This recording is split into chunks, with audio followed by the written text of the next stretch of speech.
calling all the messengers, calling all the messengers, calling all the messengers.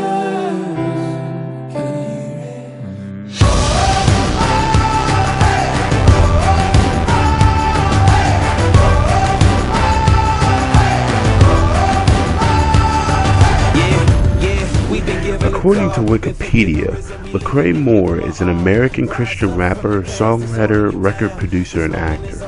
He is the president, co-owner, and co-founder of the independent record label Reach Records.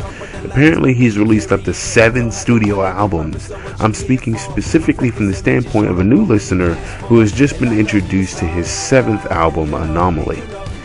This 15-track album, which is already a good sign, struck a chord with me as soon as I heard the initial strings from the first song, Outsiders, and quickly bridged the gap between good flow and meaningful lyrics that many artists, if you can call them that, miss or just outright ignore in this day and age. Outsiders is a song about embracing difference and seeing the power in yourself when you don't seem to go along with the crowd. It uses strings and piano to great effect and is placed wonderfully, since it has a slow creep in that suddenly assaults you with pumping lyrics and energy from the treble and bass alike. My mouth literally dropped when I first heard it. The tonal shift used is wonderful for shocking you into waking up at the very beginning of the album. Its mix of stylish flow, crying strings, and bumping soundplay makes it easily my favorite, and even the light evangelist message at the end doesn't bother me, though religious messages in songs have a track record of smashing the message over the listener's head.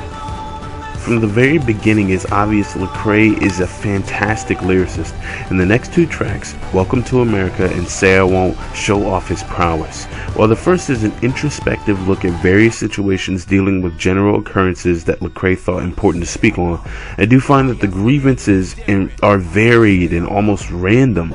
Later on, a theory of mine will explain why this is, but it does jerk the listener around to different topics of grievance, with the only connection being things that happen as a result of or inside of America.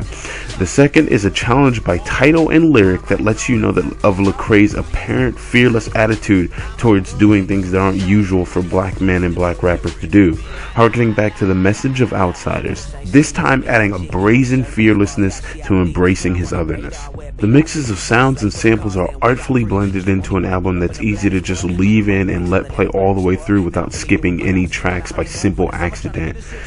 His tracks weave religious material and a fairly accurate critique on the state of rap in America. One problem I could definitely bring up is that it seems that the messages of the songs don't seem to show a progression as in a story arc. It's more like Lecrae is sitting, considering reality, and simply turning his meaningful thoughts into this album. It's not so much a story of his life as it is him having a conversation with himself through his thoughts about reality. This may have something to do with why the grievances in Welcome to America are not well connected. It resembles stream of consciousness writing, although this could be more a stylistic choice than an actual objective problem. This idea is cemented in his 6th track, Anomaly, in which he literally reads the definition of the word anomaly, just as if he was thinking about it and decided to look up the definition. It's also after Anomaly that the religious material begins its slow ascent to becoming more prevalent. Since Lecrae is a contemporary Christian rapper, it's understandable that as he sits and considers reality, these thoughts on various phenomena in reality will eventually lead to abstract concepts and higher thoughts that reference or outright claim contemporary Christian religious concepts. You probably see by now I don't have much negative to say about the album, and that's because there really isn't much not to like here. Even songs like Dirty Water, the 8th song, whose sound I don't particularly enjoy, have fantastic lyrics to back them up. I suppose I could say that toward the end of Lecrae's album, his considering reality style of format to the album makes certain songs seem out of order, like how it seems that Wish should have gone after Runners. Those are the 9th and 10th songs respectively, but that is pure cherry picking. The beats all sound completely different for the most part, and none of them rely on retreading material already spoken about for the most part, except for For instance, if you were to take into account All I Need Is You and Give In, those songs actually sound very similar, but when I talk about them later on, I'll explain why that is. The last three tracks do have a seeming story, some sort of singular or linear format, but that's because once Lecrae gets there, he's in full evangelist mode. Though these songs are the most reliant on his religious background, the sounds and lyrics once again easily carry them fine. I suppose to cherry pick again, I could say that the happy ending with Messengers is cliche, since a lot of albums end like that, on an almost ethereal point, sound-wise and lyric-wise. Artists oftentimes end an album on a high point mentally, but that's not necessarily a problem. All positives aside, I would say that the album could have gone great without All I Need Is You, the 11th song, which I'm thinking is a song with veiled duplicity between a relationship with a girl and a relationship with God, because it's ultimately unnecessary. Give In, the very next song over, does the same thing and does it much better in sound and, in my opinion, in lyric as well. And that's what I was talking about before. All I Need Is You seems to have that duplicity, whereas Give In doesn't, and seems to focus more on a relationship with God, but you could take it as either or. And to me, Give In's the better song. Now let's talk about these religious messages.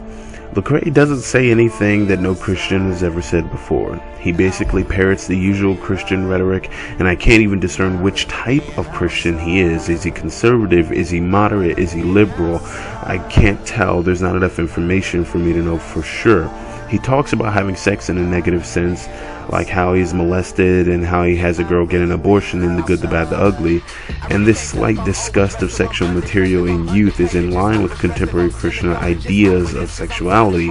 These ideas are a combination of fear, misunderstanding, ignorance, and misreading of the Bible, like how people think it's okay to stop gay people from marrying each other because of the Bible, but the Bible tells you to kill them, not stop them from marrying. Also misunderstandings